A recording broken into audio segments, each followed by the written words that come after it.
Assalamualaikum warahmatullahi wabarakatuh.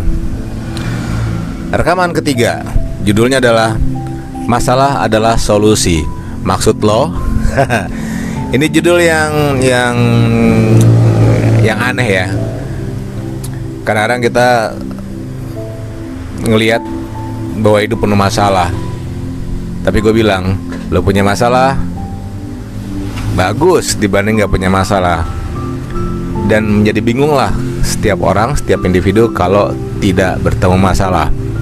Masalah sendiri adalah pertanda kehidupan. Masalah adalah tanda pertumbuhan. Dan kita disekolahkan di dunia, di Life University, supaya menjadi lebih pinter. Jadi memang kita dimasukkan ke dalam satu masalah, di masalah tiap harinya. Jadi kalau ada orang bilang, enggak, gue pengen hidup tanpa masalah, ya udah, mati aja lo. Kasar ya, nggak juga, itu hanya masalah pemahaman. Ya, kita kupas perlahan-lahan ya.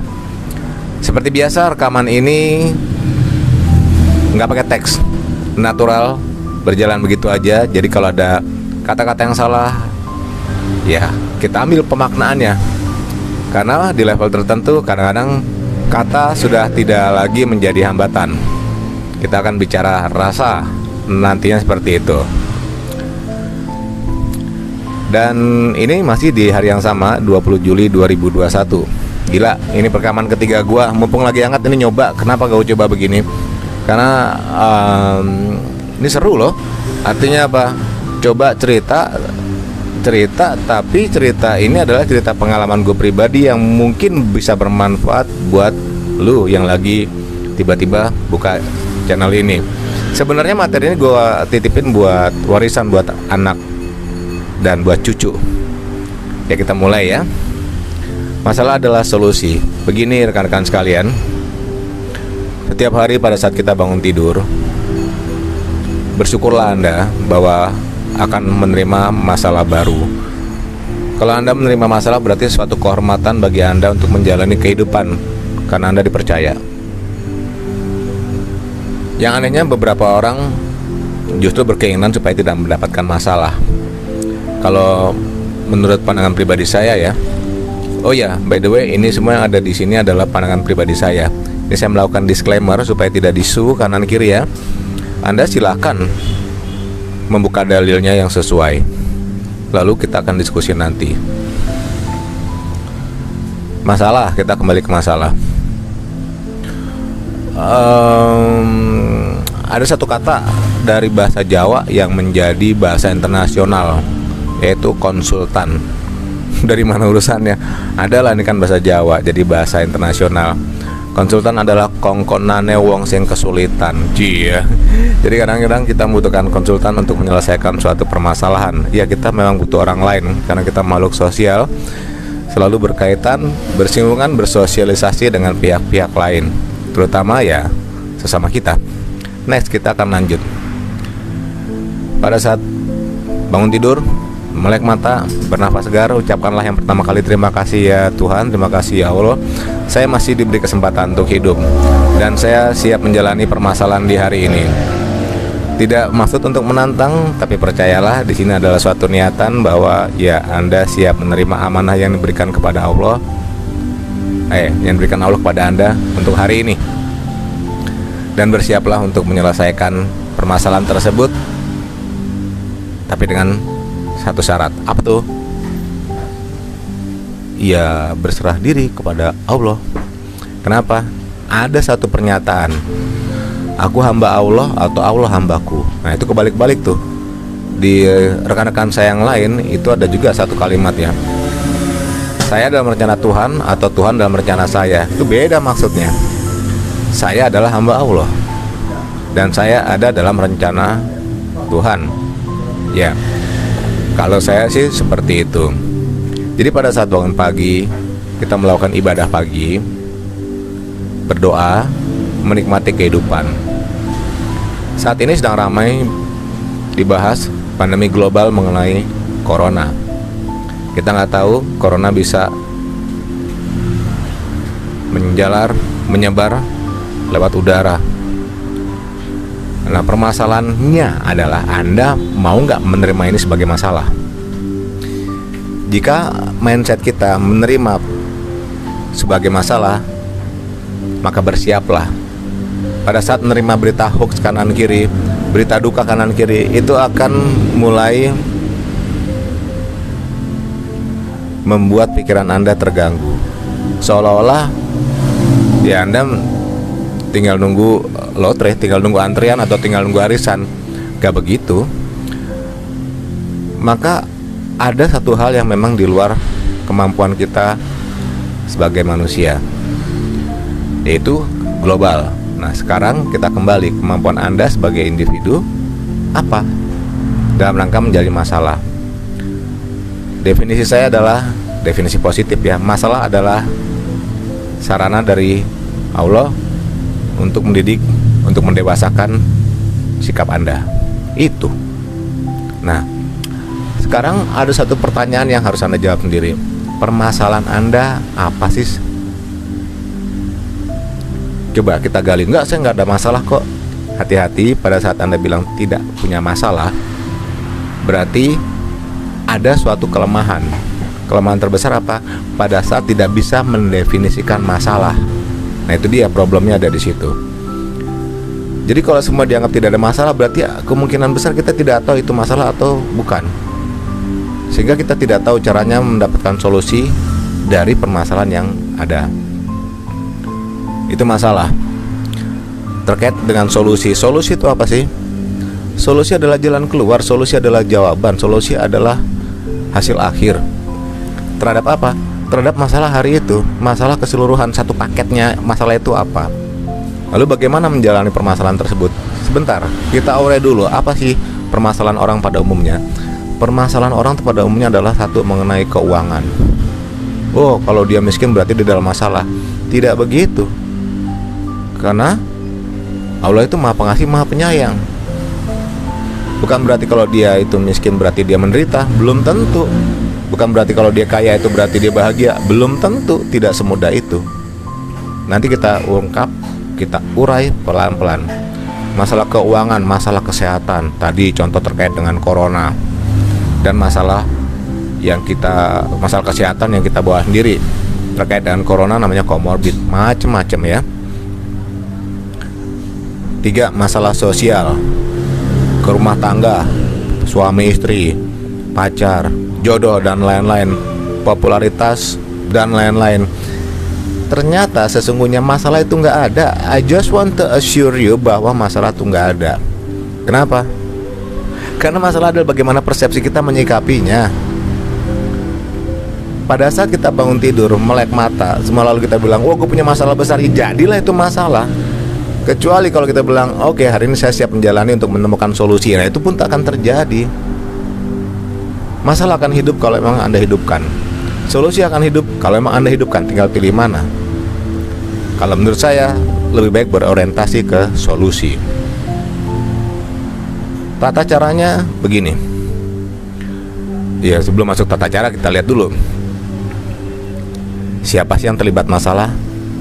Setiap kita dilibatkan dalam masalah untuk pendewasaan sikap, pertumbuhan sikap.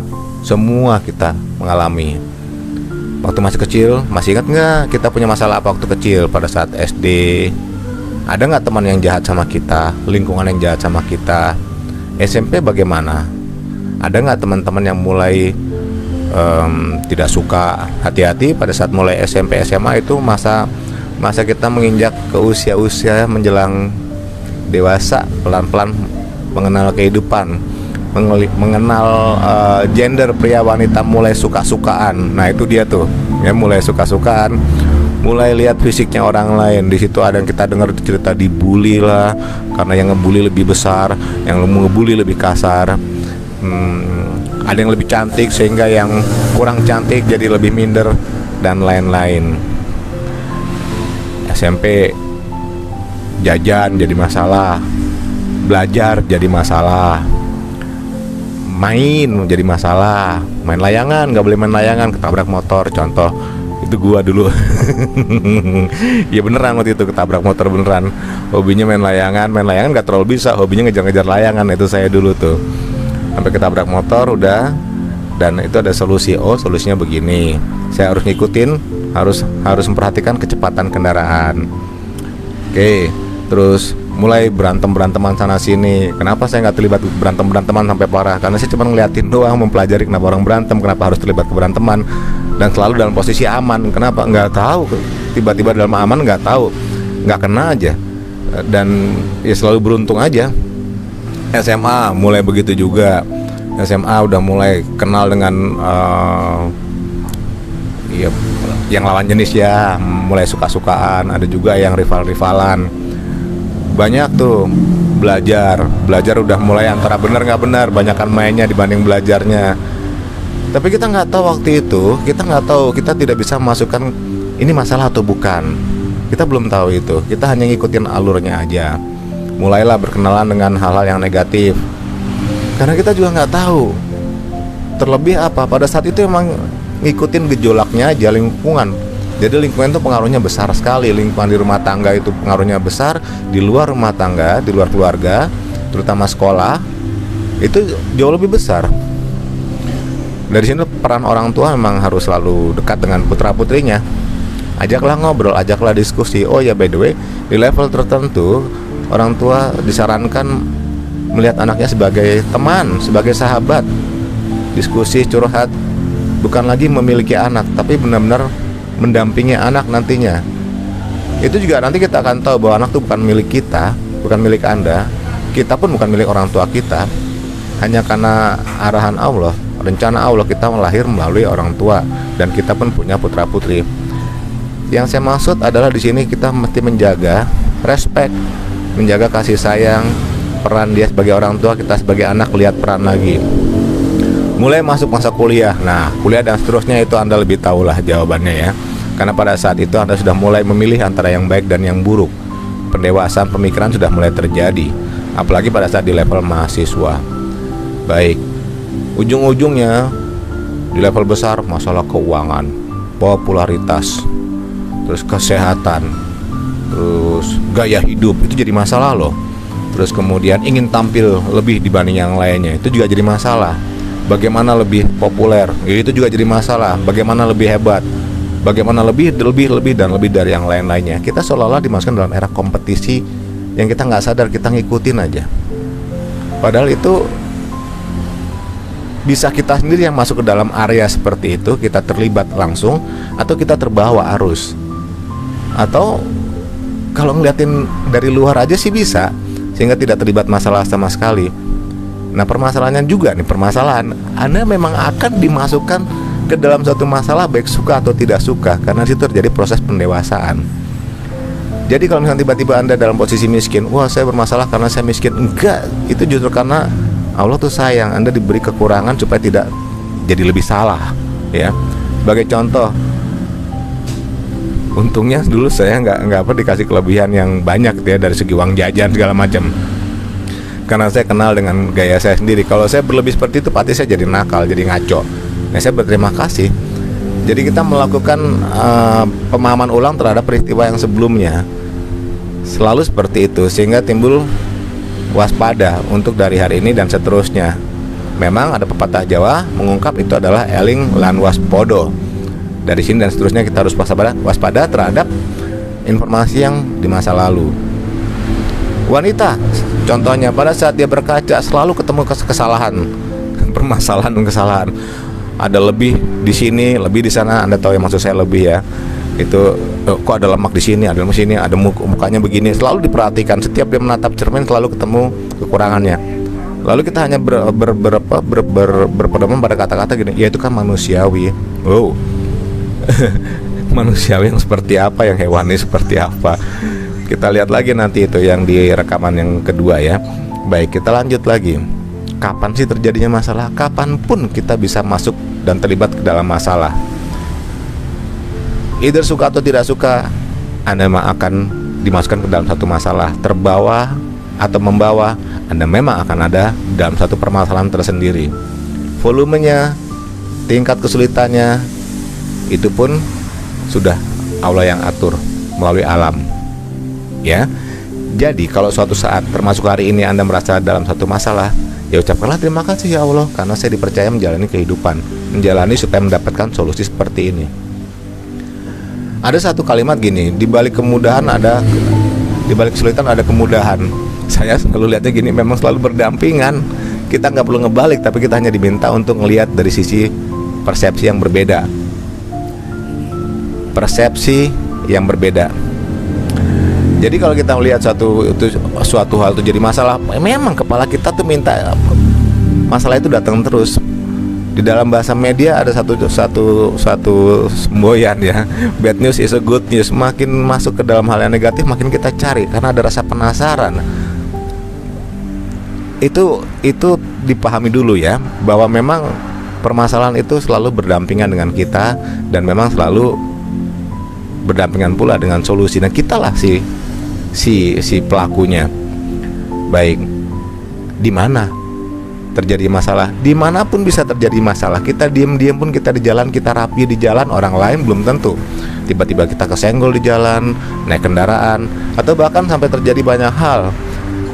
Pria ketemu pria, gara-gara lihat-lihatan aja itu bisa terjadi keributan. Gara-gara salah ucap bisa terjadi keributan. Sekarang di media sosial pun begitu. Salah ucap sedikit masuk pasal, urusannya polisi, pencemaran nama baik, penghinaan segala macam. Jadi emang kita dituntut lebih hati-hati di era keterbukaan informasi seperti ini. Sikap kita harus kita jaga sebaik mungkin. Kapannya sudah, di mananya sudah, siapa aja yang terlibat, bisa siapa aja. Dan biasanya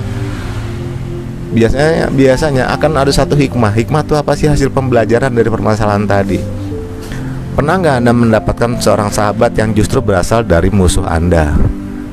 Pernah nggak Anda lupa melakukan suatu kebaikan, tiba-tiba justru diingatkan kembali oleh orang yang menerima kebaikan itu di masa depannya? Anda mungkin sudah lupa. Buat Anda itu tidak menjadi masalah. Misalkan Anda berderma ya, tidak jadi masalah, biasa aja. Tapi buat dia sangat berharga, sehingga Anda akan dikenang. Nah, memang di satu sisi, ya itulah pemaknaan kalau kita berbuat kebaikan, kita ya lupanya cepat gitu loh. Tapi kalau kita berbuat satu kesalahan, ya ingat terus kesalahan itu supaya kita punya koreksi dan tidak terjadi seperti itu lagi. Baik, lalu solusinya bagaimana? Pertama, terima dulu masalah sebagai solusi ya, supaya kita punya tujuan. Apa sih dibalik masalah itu? Tujuannya pendewasaan dalam hal apa sih yang akan kita terima? Ya, kita aware di situ ya. Lalu how to, bagaimana caranya? Nah, ini ada satu cerita yang menarik di saya sendiri ya. Waktu itu pagi-pagi, saya sampai pagi belajar ini maksudnya apa ini. Lalu saya kaget, ini dia solusinya. Jadi ceritanya gini rekan-rekan sekalian, cucu saya, putri-putri saya semua ya.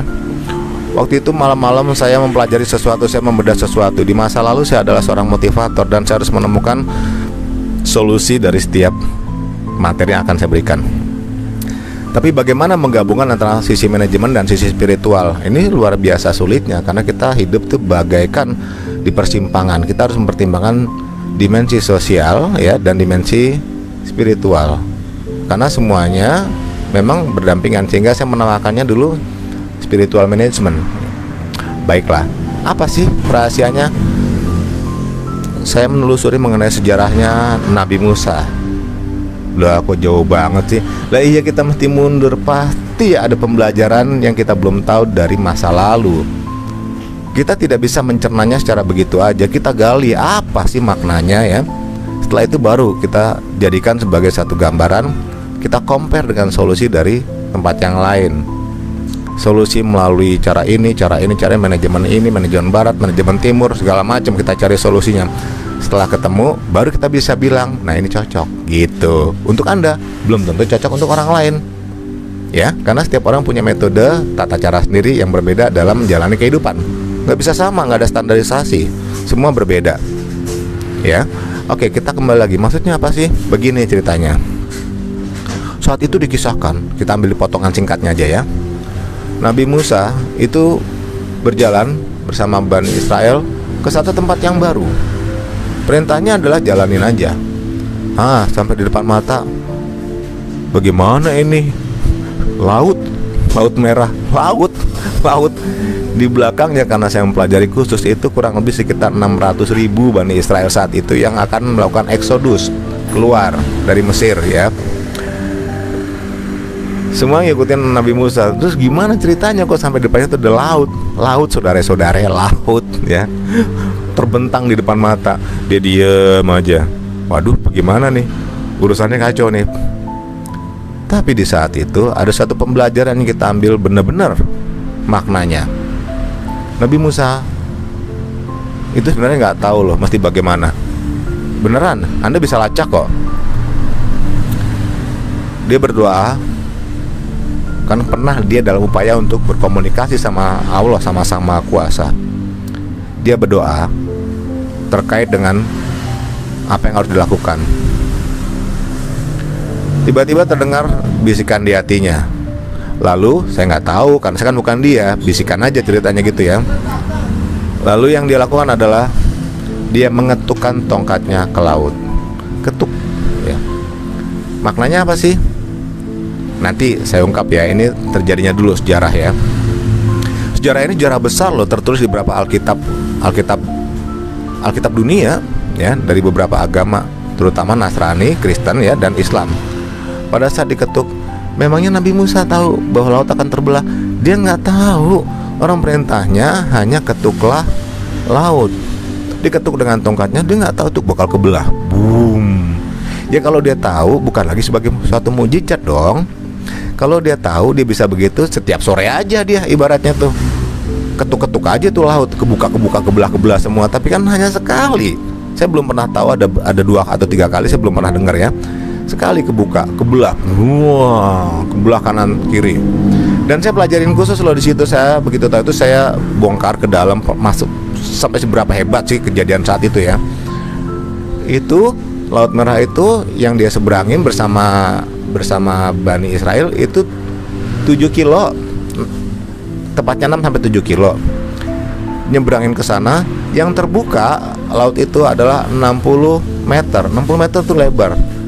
Dan terus sampai 7 kilo di titik terdalam, berarti tertinggi ya, air itu ngebelahnya itu adalah 1,1 kilometer. Bayangin, antara 60 meter berbanding 1,1 kilo, itu tinggi banget. Tinggi. Bayangin kalau gemuruhnya air seperti apa. Ngebukanya aja kita mau terbelalak kali kalau kita ada di sana ya. Bagaimana ceritanya tuh? Air ngebelah, kaget mungkin, stroke mungkin. Kita ngeliatnya bisa shock, bisa stroke ya. Tapi itu yang terjadi pada saat air membuka jalan buat Nabi Musa dan Bani Israel. Itu air bergemuruh, kayak pantau tuh, tinggi 1,1 kilo. Monas aja cuma berapa, gedung-gedung berapa, tinggi banget ya. Air itu air sepanjang jalan, sepanjang 7 km. Perintahnya apa? Jalanin aja. Antara percaya nggak percaya, tapi dengan kepatuhannya Nabi Musa berjalan diiringi oleh Bani Israel. Sementara di belakangnya pasukan kuda Firaun sudah terlepas dari tirai api. Nah, Anda buka sejarah tuh, apa yang dimaksud dengan tirai api? Dikejar terus. Lalu pada saat rombongan Nabi Musa makin ke depan, dari sana sisi berlawanan, pasukan berkuda Firaun mulai menyeberangi, masuk ke arena laut. Kereta kuda loh. Terus makin mempercepat rombongan, mempercepat langkahnya, sampailah mereka di ujung. Dan pada saat itu sudah dekat dengan posisi rombongan Nabi Musa. Dan pada saat Nabi Musa menoleh ke belakang, entah dia diminta mengangkat tangannya, mengangkat tongkatnya atau tidak, saya juga nggak tahu karena saya nggak ada di sana. Lalu air menutup, biur, air segitu tingginya, segitu banyaknya, namanya lautan ya, menutup pasukan berkuda. Biar itu disaksikan oleh segitu banyaknya manusia dan tercatat di dalam sejarah. Sampailah akhirnya Nabi Musa beserta rombongan ke satu tanah yang baru. Baik, maksudnya apa sih? Kita belajar. Oh ya, Anda bisa kok cek itu di film Ten Commandment atau filmnya Exodus. Silahkan Anda buka di situ. Yang mau saya ambil adalah pemaknaan pembelajarannya. Begini, pada saat secara nggak sadar kita masuk ke dalam satu masalah, kita lihat di depan kita tuh ada apa? Masalah yang besar. Step pertama berdoa, memohon arahan Allah. Lalu ketuklah pintu hatimu, tapi sambil diem, tenang-tenang aja, tenang, relax. Maksudnya bagaimana ini ya Allah? Pada saat Anda diam itu, berdoa dengan kepasrahan, saya ulang, berdoa dengan kepasrahan, dengan keikhlasan, berarti apa? Anda mengizinkan Allah yang menuntun Anda yang mengizinkan Allah yang memberi solusi, Anda mengizinkan Allah yang memberi arahan buat langkah Anda. Percaya aja, karena disitulah kekuatan iman. Dan pada saat itu lautan terbagi dua, terbelah dua ya, kanan kiri. Nah sekarang dalam manajemen Anda coba pisahkan sisi subjektif, sisi objektif. Sisi subjektif adalah terkait dengan perasaan Anda. Sisi objektif adalah yang objektif menurut logika. Kita pisahkan dulu. Jadi kalau kita ngelihatnya jadi satu, menyatu, itu tuh pusing, karena laut itu demikian apa luasnya, dalamnya, itu hampir nggak ada solusi pada saat Nabi Musa itu.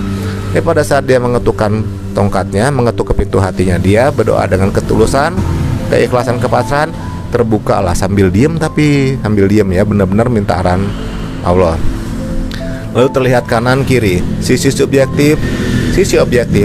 Sisi objektif adalah apa yang harus dilakukan, distrategikan yang terkait dengan logika.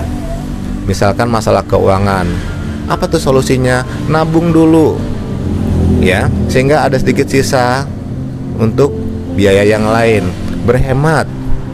Contoh kalau masalah keuangan, oh harus ada yang dikurangi biayanya ini. Kenapa? Karena ini tidak menjadi kebutuhan pokok, dikurangin dulu di situ. Oh ini yang harus kita dahulukan, itu masalah keuangan misalnya ya. Harus ada yang kita kalahkan. Kenapa? Karena itu bisa jadi nanti setelah yang ini selesai. Kita buat prioritas di situ, prioritas tindakan berdasarkan resikonya. Lalu sisi perasaannya apa sih?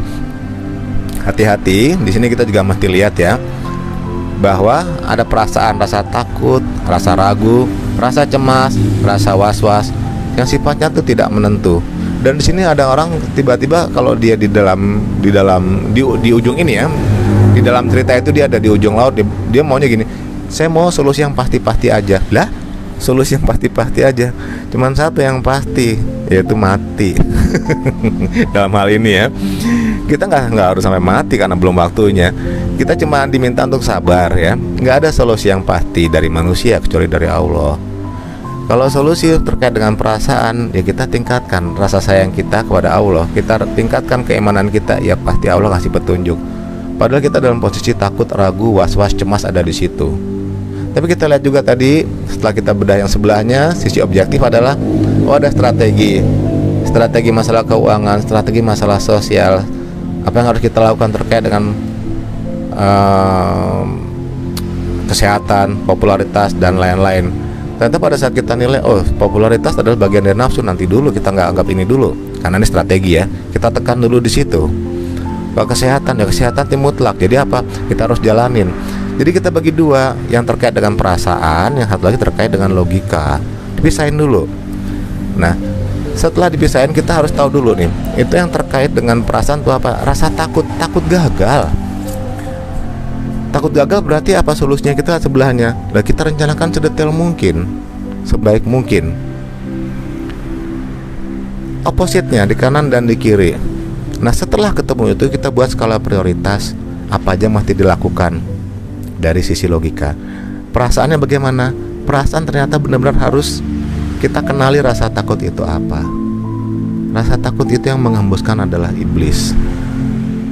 Ya, kita kenali dulu. Lalu jalankan saja. Nah, pada saat kita menjalankan saja, seperti Bani Israel dan Nabi Musa, dia jalan ke depan lurus aja, karena jalannya adalah lurus. Anda pun melakukan hal yang sama, jalanin aja. Deg-degan sih memang, iya, karena sebelahnya itu laut yang segitu gemuruhnya, tingginya seperti itu, seolah-olah ingin menelan Anda setiap langkah. Butuh rasa berani yang bersama-sama ya, kalau waktu itu ya, bersama-sama jalanin. Takut loh, Anda aja belum pernah lihat air segitu tingginya, saja belum pernah lihat ya, gemuruhnya seperti apa. Tapi perintahnya jalanin aja. Ingat, pada saat Anda bersama Allah, maka Anda mendapatkan kedamaian, ketenangan. Anda belum lihat suatu kepastian di situ, karena itu masih dirahasiakan, bagian dari masa depan Anda, ya, jalanin aja. Tiba-tiba ada yang punya keputusan, saya berhenti di tengah. Nah, kalau berhenti di tengah jalan memang tidak disarankan, dia akan tergulung bersama pasukan Firaun. Tapi banyak pula orang yang menyelesaikan kehidupannya sendiri, bunuh diri gitu ya. Itu dia menjadi Tuhan bagi dirinya sendiri. No, tugas Anda belum selesai, jalanin aja, ngikutin aja. Seperti yang di awal tadi, kalau Anda punya masalah, ucapkan syukur karena masalah adalah proses pembelajaran. Nah, di sini Anda diminta untuk belajar menjalani kehidupan.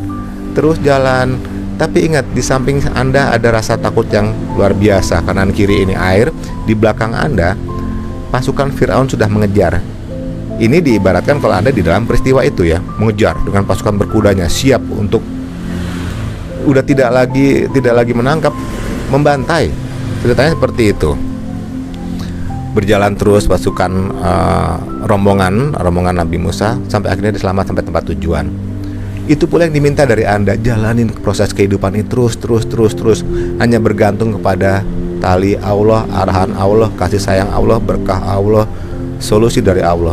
Dan situ kan jalannya lurus, tidak berbelok. Bahwa kehidupan kita pun seperti itu, lurus. Kadang naik, kadang turun, terus begitu, tapi tetap lurus. Bukan harus Anda keluar dari area. Mintalah kepada Allah di jalan yang lurus, yang benar. Terus seperti itu, kembali ke Al-Fatihah Anda, sampai akhirnya Anda selamat di tanah yang baru, tempat yang baru, tujuan yang baru. Dan pada saat Anda lihat ke belakang, seperti kisahnya rombongan Nabi Musa, Anda akan melihat biru, laut menutup. Di sini pun artinya gini, pada suatu saat Anda mungkin pernah masuk ke dalam satu masalah yang melibatkan orang lain. Bisa saja Anda menjadi korban, atau bisa saja Anda sebagai pelakunya. Kalau Anda sebagai pelakunya, mintalah maaf kepada orang yang bersangkutan selagi masih ada usia. Datangi dia, say hello. Atau kalau masa corona seperti ini, komunikasilah via video call, ucapkanlah terima kasih, permintaan maaf, atau apapun yang Anda ingin sampaikan selagi masih ada sisa usia. Di sisi lain, kalau Anda pernah menjadi korban, maafkanlah orang yang telah bersalah kepada Anda. Ingat bahwa kalau kita memaafkan orang lain, memaafkan masa lalu kita, Anda akan memiliki jiwa yang merdeka. Baik, kita lanjut ceritain Nabi Musa tadi. Kesimpulannya adalah pisahkan masalah menjadi dua, ya. Masalah yang sifatnya subjektif, perasaan, maupun yang objektif, tindakan. Lakukan, ya. Lakukan, jalani aja prosesnya sambil tetap berdoa, minta arahan dari Allah. Terus. Nah, pada saat itu Anda akan ketemu bahwa Anda adalah hamba Allah, ya. Bukan Allah hamba Anda. Nanti saya ucap seperti apa. Anda adalah dalam rencana Allah, bukan Allah dalam rencana Anda. Nanti akan saya ucap ya bentar lagi ya. Terus jalanin.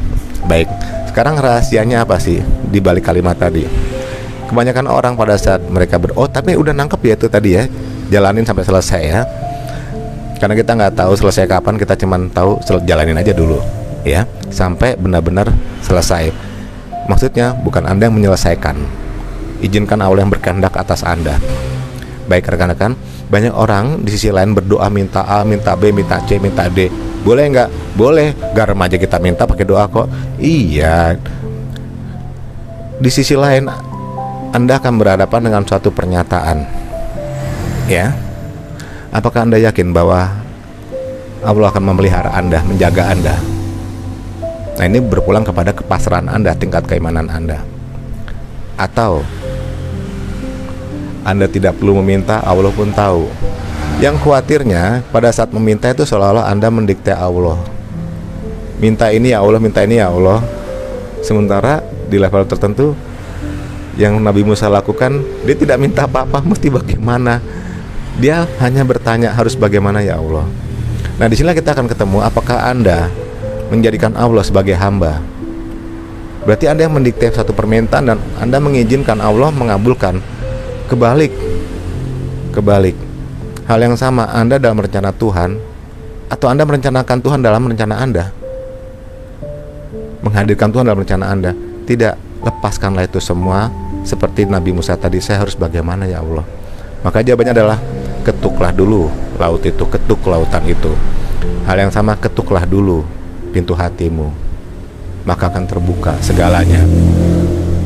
Ini akan sulit ya dilakukan kalau hanya sekedar mendengarkan lalu seolah-olah jadi solusi. Nggak cukup. Yang terbaik adalah pada saat besok, kembali lagi ke rekaman awal ini, di awal ini ya, identifikasi dulu permasalahan. Saya nggak punya masalah, belum tentu. Justru itu mungkin permasalahannya.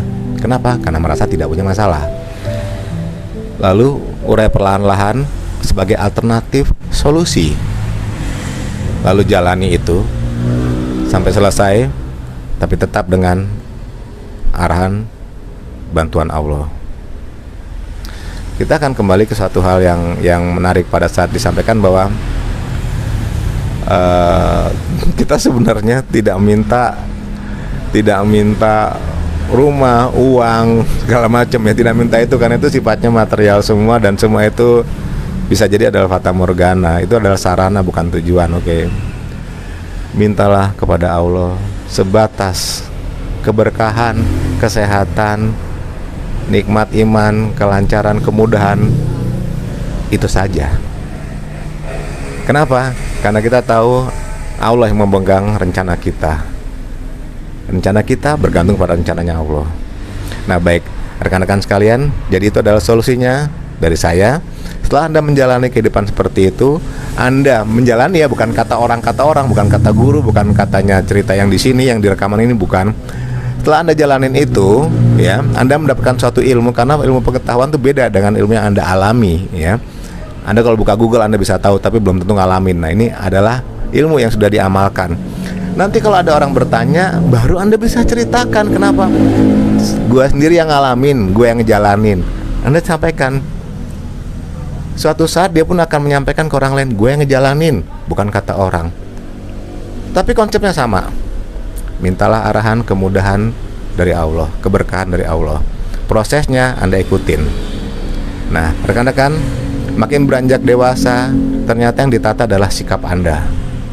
Masalah adalah solusi dan pendewasaan sikap Anda. Ujung-ujungnya adalah makin mengenal Allah, makin sayang Allah. Dan ingat, Anda berlari satu langkah, ibaratnya ya, Allah sangat sayang kepada Anda. Mungkin dia lebih berkali lipat langkahnya dibanding Anda. Allah senang kalau ada hambanya yang kembali kepada kasih sayang Allah, melebihi kasih sayang seorang ibu kepada anaknya. Jadi saran saya, hindari merasa ditinggalkan Allah, padahal mungkin Anda yang meninggalkan Allah. Baik rekan-rekan sekalian, selamat mendengarkan, selamat menjalankan, mempraktekkan. Kalau ada hal-hal yang tidak sesuai dalil, silakan tinggal di kolom komentar. Kita bisa saling koreksi, kita bisa saling bertemu belajar lagi. Sampai jumpa di pertemuan berikutnya. Assalamualaikum warahmatullahi wabarakatuh.